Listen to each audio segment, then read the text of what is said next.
A BetterHelp ad. Louis Capaldi partnered with BetterHelp to get word out about how important therapy can be. Or I struggle most weeks to get myself up and ready and go to therapy or whatever. Like even to open the laptop to talk to my therapist sometimes can be really difficult. But I do it because I realise how important it is for me to continue to feel good. Because I felt the best I've felt in a long time through therapy.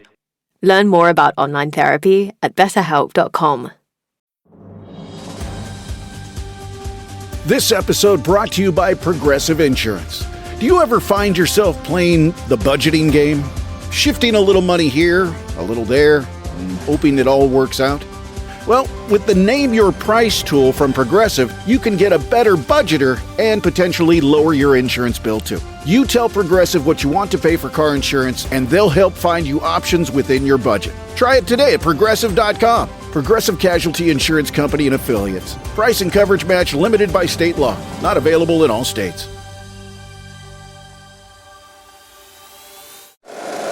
Every team, every topic, everywhere. This is Bleav. Doesn't matter if you're an Indian or if you're a Warhawk. The Ulan mention is the greatest. You'd hope for the best as Ulan fan, but this is the Bleav in the Warhawks podcast with hosts Dusty Thibodeaux and Chase Regian. Chase, you always have such great insight. Tibbs is going to bleep it all. What are these guys always talking about? We talk a lot about food on this podcast, and I'm going to continue to do so. Really, really appreciative of the people and the community and the way that they've backed us up. Nailed the introduction, by the way. Awesome. Thanks, Love Fish. it. Chase, waking up 2-1. How does that make you feel? Boy, it feels good, doesn't it? Feels like all that potential we talked about a month ago is back now. Feels like we could be a good team. Feels like we got a stud running back again. I don't know, Tibbs. I woke up real feeling pretty good about it. I feel good. I definitely had some laughs going back, watching some highlights. Dorian Lewis, breaks free on that run. And you could tell by the time he hit about a 35-40, his meter went from 100 to 90, 80. And then he was like at 40, 20. I was like, dude, I feel you. Very funny. Yeah, I saw that weird picture of you in the minor thing, and Pay Dirt Pete, man. Pay Dirt Pete, whatever, dude. It looked like I hate that I missed El Paso, Texas. I just hate that for myself, dude. That was some of the best Tex-Mex ever. I'm sure. I love going to Carlos and Mickey's. I'd give them free plugs all day long. They just got to get the salsa and the fajitas, and we're good. We'll call it even. But yeah, I had to get the picture of Pay Dirt Pete because he's a unique mascot. There's not another one like him. And what better caption than what I put of picked up the win? I don't know, man. It was an odd photo. That's all I was saying. I just needed to bring it up. Is it because I wasn't wearing a hat like he was? It's because he was huge too. Why is his mascot so big? He's a character. Yeah. But Aiden Armenta had some impressive stats at the quarterback position. I feel like he's kind of coming along, maturing after maybe a rougher freshman season. Sure. We had the Hall of Fame announcement coming up where we're going to have probably one of the greatest quarterbacks in school history to come in. And that's your quarterback, Colton Browning. Was my quarterback, yep. And the man that was my quarterback, who Colton just shattered every record he had. Because across the board, everything you look at, the legendary Steven Jyles, second in passing attempts and completions, third in passing TDs, passing yards, third in the Sun Belt Conference for career plays at almost 2,000 plays, Chase. Wow. I don't know how he's still walking, honestly. He's a 2018 Hall of Famer. Steven Jyles, the man, the myth, the legend. Welcome in there, sir. How you doing, you guys? Thank you. Thank you for having me. So, Steven, I gotta say real quick, I'm sorry, Tiz. Colton broke all your records. He played in an air raid offense. Yes. And I don't know much about the offense you played in, but it couldn't have been an air raid. We had the same offense. The the difference between the offense when I played in it and when Colton played in it, Barry was the head coach and Barry was my offense coordinator. Oh, very cool. So Very cool. yeah, we was more of a ball control team, and if I have 28 pass attempts, I throw for 350 Right. easily. Come on. Colton was slanging that thing around. So by the time when I used to come back and visit and watch him play quite a bit. Man, he's very talented, and Barry opened it up for him. So I was proud of him and happy for him. I used to beg to throw the ball 40 times a game. But I'll say this, Chase. That offense, yeah, it might have been a little conservative because we had this freshman there of Steven Jyles that had to get thrown into the Wolves there in 2002. But that offense was Jyles steps back, chunks it up, and you let Mac Brown, you let Tree, Roshan Jacobs, any of those guys go get it. And they were damn good at doing that. We threw the ball. We was pretty good at passing. We just didn't do it enough. If we score, pretty fast, teams will score right on us. So it's kind of like you got to try not to score. Hold the ball, eat the clock up a little bit. But yeah, we threw the ball quite a bit. When I was there, we was very efficient at it, put it like that. Yeah. Rewinding back to 2001, 2002, why ULM? Why was that the school that landed you there from Independence? ULM was Coach Tim Rebo was recruiting me, and they was giving me an opportunity to play quarterback. There was a couple other schools that was interested, but ULM had, I get to play quarterback. It was away from home, get me far away from Baton Rouge, but not too far. They had construction management, which I'm a second generation construction kid. My dad has his own construction company. I wanted to be an architect, but they had construction. So it's like, I can manage people. So, and I think when I came there, I saw the Bayou in the middle of the campus. I love to fish. So it was like, man, I'm going to school here. I can go right outside the dorm and put the line in the water. Yeah, and catch nothing. I've been fishing at Bayou, brother. Man, look. Catching that Bayou. Let me tell you what I used to do.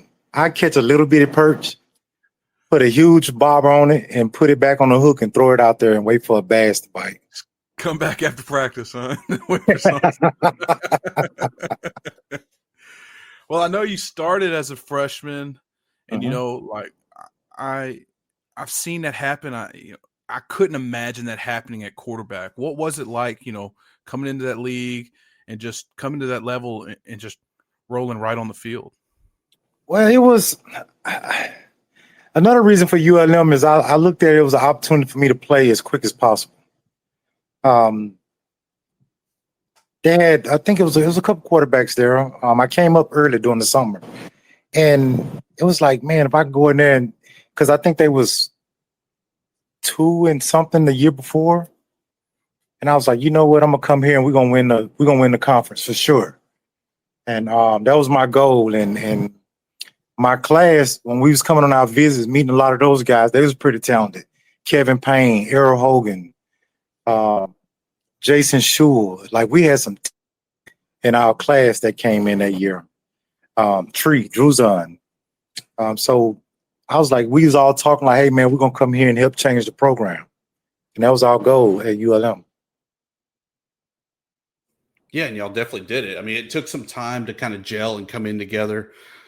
I think coming into that 2002 season, it was really, hey, we went out and at the time, it was a little unheard of. We went out and got this great JUCO quarterback, Daniel DePrado. He was going to be the savior of the program.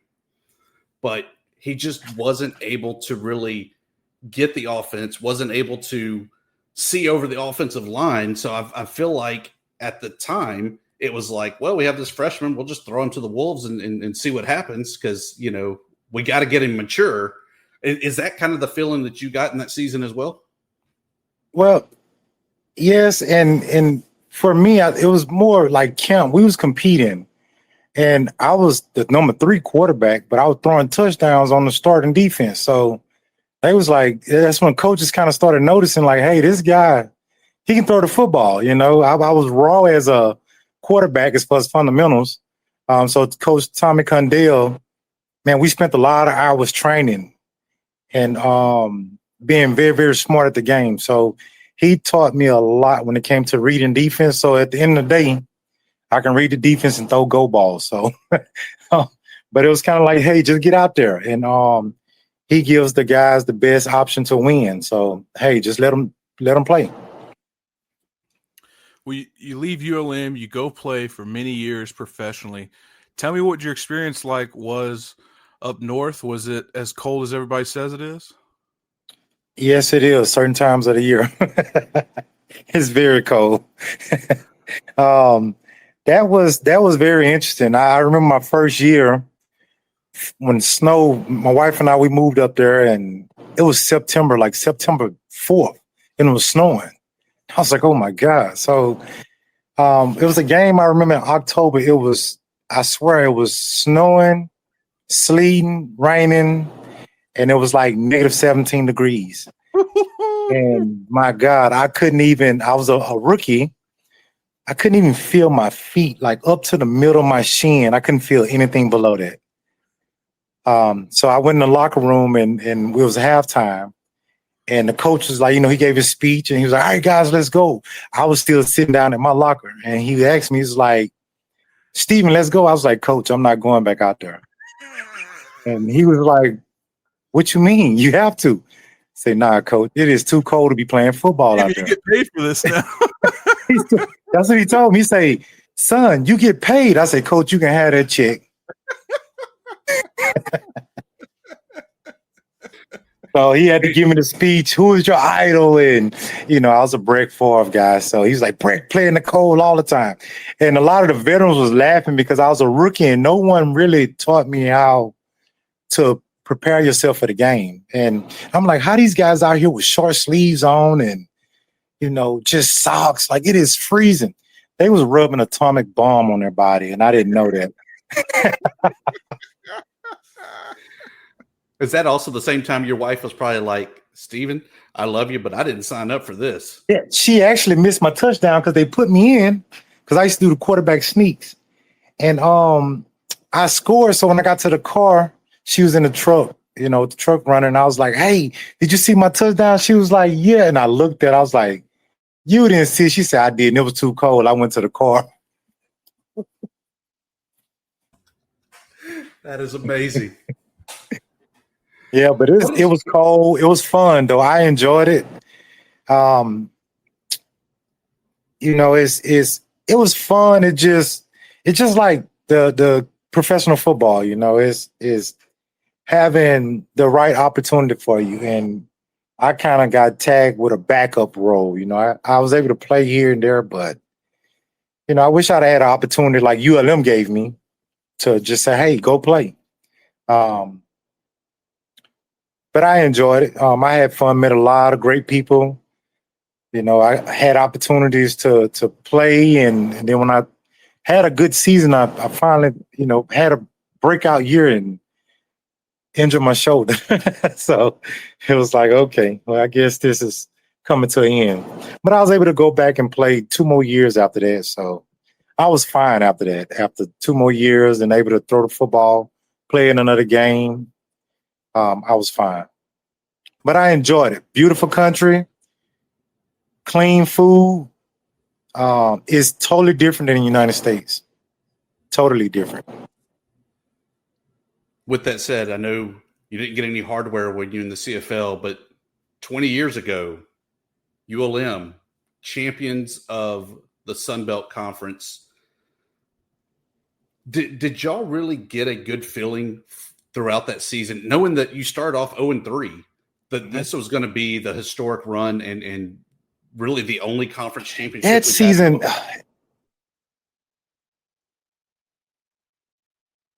Yeah, that season, it was supposed to be greater than that. I really felt come my senior year, we were really good. But we lost so many games by 1 score or less.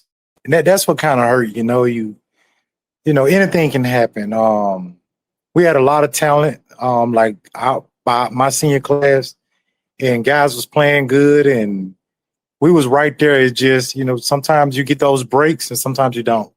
But it felt good to know that we had an opportunity to kind of change the program and to where ULM, we can compete in our conference.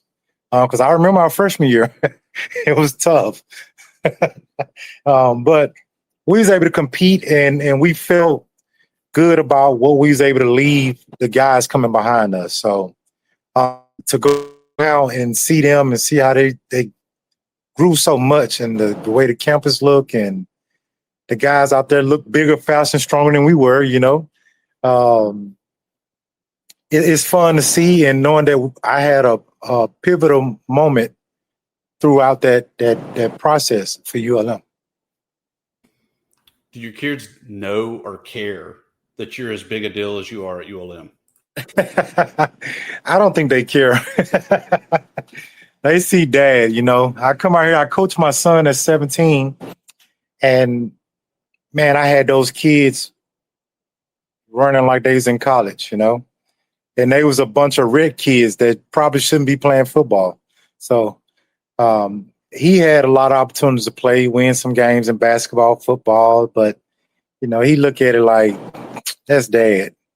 He doesn't really understand until he go back and hear people talk about, what I done in college, high school, and the pros. Like, even though he was with me in Canada, he doesn't remember anything.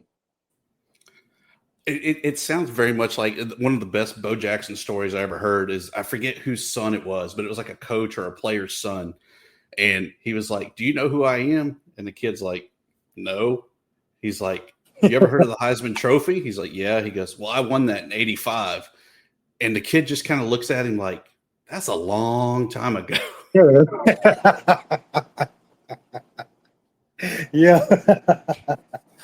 Yeah. Steven, you had the great honor of being inducted in the Hall of Fame there. Just tell me about, like, what did that mean to you? I mean, I couldn't imagine how honored you must be about that, and how cool that is for you and your family. Just kind of see, and the same thing. I hope your kids know that they got a Hall of Famer for a father, which is pretty cool, especially to Steven, even if they don't think it's cool, I think it's cool, man. Don't worry about it. But tell me about, talk me through what that meant to you. It was great. Like, that kind of put the candle on the cake for me. You start, at first I never, kind of look back on anything. I was just like, hey, I went there. But when you have an opportunity to be inducted in the Hall of Fame, you kind of think back where your journey started. And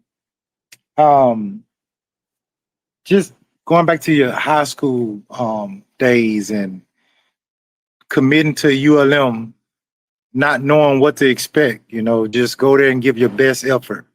Play as hard as you can every snap. I don't recall ever taking a play off in practice, so I put in the work, and it would just try to be the best that I can be, not knowing anything about a Hall of Fame and all that. So for the family at ULM to feel that way about me and, vote to get me in, it's a feeling that I can't exchange. It feels great for all the guys before me and after me, the people I had the opportunity to meet at ULM, and I enjoyed my time there. It went by so fast. But it was a great feeling, and I kind of got emotional because I never thought back or thought about it until I was there, and it was like, man. But I enjoyed ULM, and Canada was great, but I enjoyed football more in college than I did in the pros. And it's not really political. It's just the best man go out and play. And that's what I enjoyed the most. And I had an opportunity to play for 4 years there, and to get into the Hall of Fame, it's like, it kind of like stamps your football career where you didn't even know you was going to college at one time. So, but it's great though. It's not the memories on the Bayou of why he loved ULM. It's because he could actually feel his feet. Yeah, I hope he had better turf than I did there. I actually had thought back, like, man, how did we used to practice? And with heat index, it was 128. Yeah. You know, and y'all could do 3 Canada. days. Got to Canada, and it'd be 95, and we about to die out there. It'd be 100, 120 and humid, and it'd feel like 130. And yeah. Correct me if I'm wrong, but y'all could do 2 full padded practices a day, and then a walkthrough, right? Was that the rules back then? Yeah, we had. You had a certain amount of tour days, and then you had. I'm trying to remember now. Like half I shells. felt like we did tour days. It was like, man, it was hard. And then, it'd be tour days where they'd be morning and evening. Then you have 2 practice back to back, but it's one with pads and one that's like a walkthrough right after. Yep. I don't miss those days, man. They outlawed that in my sophomore year. Thank God. Yeah, I was like, man, it's too hot out here to be talking about playing some football. We're about to pass out here. So as we opened up, all the records you had were previously held by John Holman, who was a great quarterback there in the late 70s, early 80s, and then Colton Browning shattered all yours. Did you ever hear from John of like, man, I can't believe you broke all my records? Or did you kind of give that speech to Colton after he surpassed you?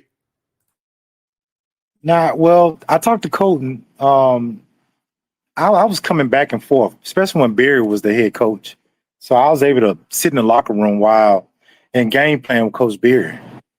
I probably tell Coach Barry about some plays that I picked up in Canada, and he actually threw a touchdown against Baylor on one of the plays that I told Coach Barry about. So it was great to watch him and to try to, talk to Coach Barry because he was like a father figure to me. But watch the youngster at the time, man. He was, like I said, he was throwing that ball, man, and I was able to go down and watch them when they played in Baylor. So I kind of traveled with those guys quite a bit during that time. But yeah, I talked to him, when I told him to go get it. Get every record you can. Try to break them all if you could. Because he was on track very, very early. Yeah. Who was the better runner, Steven Jyles or Colton Browning? Oh, I was a better runner. Yeah, I was a better runner. He was bigger than me, but I was a better runner. People think Colton was this great runner. Colton got fat, and then he slowed down a lot. Yeah, he slowed down. I was a runner. Like, I even going to the pros, if I take off and run, it's 30 yards. I was a pretty good runner. I tried not to run a lot at ULM because I didn't want to get injured. I took a couple good hits running. So coach used to tell me, hey, slide. I'm like, Coach, I don't know how to slide. So, Stevie, I mean, you got to play some good places, K-State, Auburn a couple times. What was kind of your favorite game or the biggest one that you still remember? I definitely remember K-State. I had an opportunity to come off the bench at K-State, but that was like, man, that team was good. They was real good that year. Auburn was okay. It was okay. Arkansas was I think one of my favorites because I was able to throw the ball quite a bit against them. They was a big man-to-man team, and me and Drew Zahn connected on a few. Me and Joey Trappy connected on a few. And I think I almost threw for 300 yards against them. So that was a pretty fun game. I enjoyed all of them, though. I mean, Ole Miss, I was competing with Eli until I broke my finger because I wanted to have a better game than Eli Manning.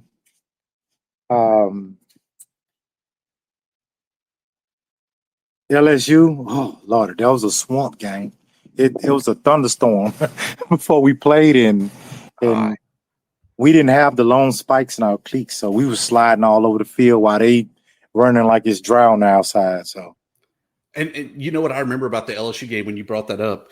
That's when we were debuting the new all maroons, but they were so wet that they came out looking like they was so heavy. And everyone was like, those look so awesome. And every player was like, I hate this shit. It's just so Those uniforms are so heavy. We used to practice in those, and not to be rude, Steven, I obviously didn't wear your number. We didn't wear the same numbers. I cut that thing right in half as soon as I got it because we practiced those old jerseys and cut them right in half because they were literally cut from a different cloth back in the day. Nowadays they're all tight and elastic and all that. Mm-hmm. I don't envy you on that, my friend. Yeah, that's why I was like, man, this LSU, because some of my friends went to Corey Webster, Marcus Randall. And those guys dry fit everything. I'm like, man, why we don't have none of this? That wasn't in our budget at that time. Unfortunately, I think that's still a thing too. But hey, we're trying to get past it. So we talked about the big games. More importantly, though, 2005, you got a big win over North Texas, and they were the kings of the Sun Belt early on. Mm-hmm. And 3-1 against Louisiana Lafayette. Which one of those to you do you see as the bigger victory over your career? I think finally beating North Texas was a great feeling because my freshman year they beat us up pretty bad, and we skipped a year. Then the junior year we played them in Monroe, and they barely. So having an opportunity to go back there my senior year and we played them out here in Denton, and yeah, it was a dog fight. That was a game there, and we got them. And the coach, he shook my hand, was like, "Man, I'm so happy I don't have to play against you anymore." So that made me feel good. Like, man, I gave everything in that game. I think I finally rushed for 100 yards, but it was a hard 100. and Chase and most guys won't get it. It's about the equivalent of playing a James Madison this day and age. Mm-hmm. Like North Texas, early years of the Sun Belt was the team to beat in the league.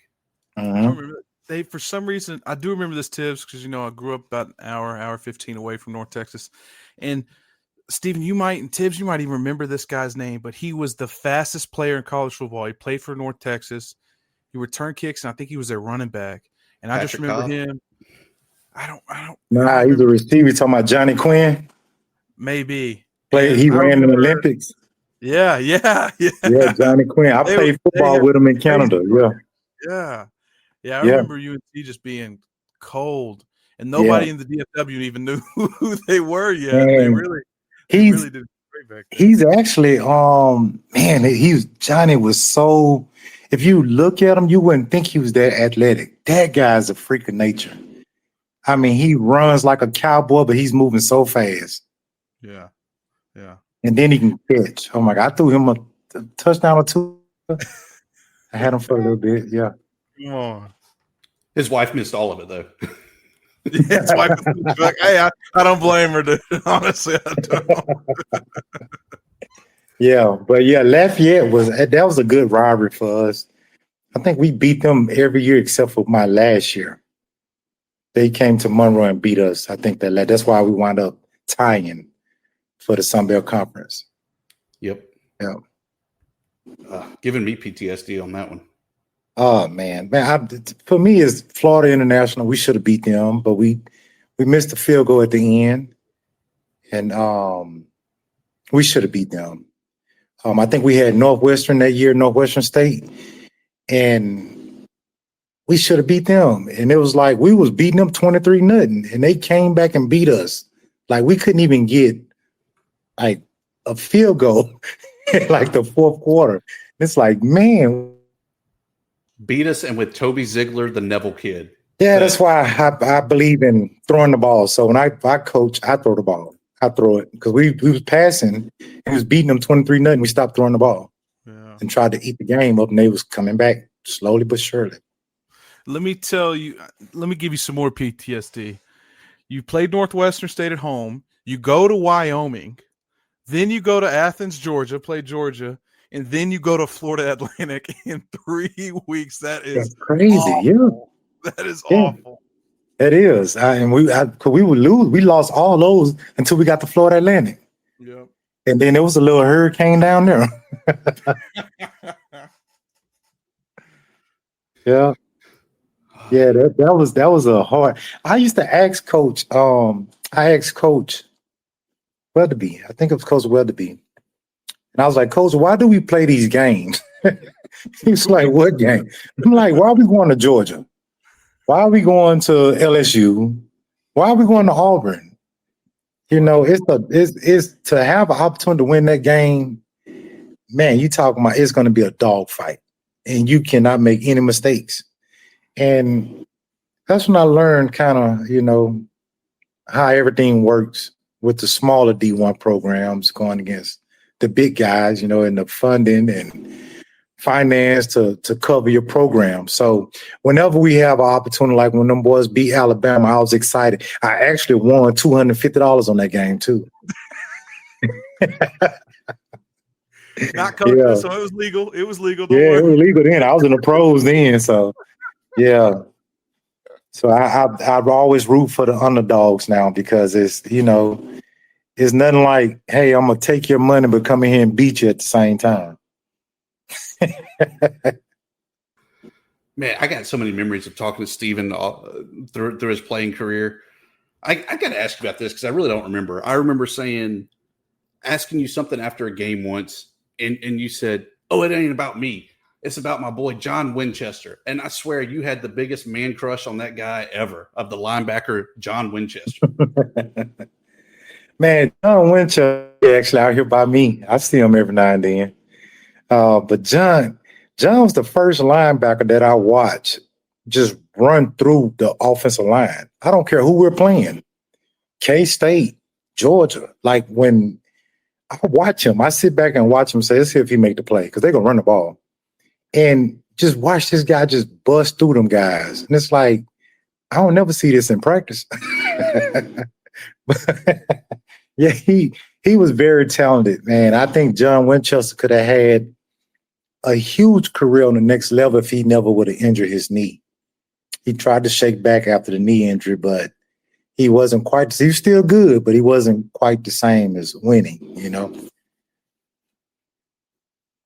Couple guys that weren't that good that did get the shots the next level. Kevin Payne, Chris Harris. Chris Harris who's getting into the Hall of Fame this year. Yeah. What was it like playing with those two legends? Man, I just talked to Kevin not too long ago. He's supposed to be coming back to homecoming this week. I called him to see if he's still coming. But like Chris Harris me and Chris was real close at ULM. I remember he was sitting there and he was like, man, I need to start intercepting some balls, you know? I need to pick the ball off.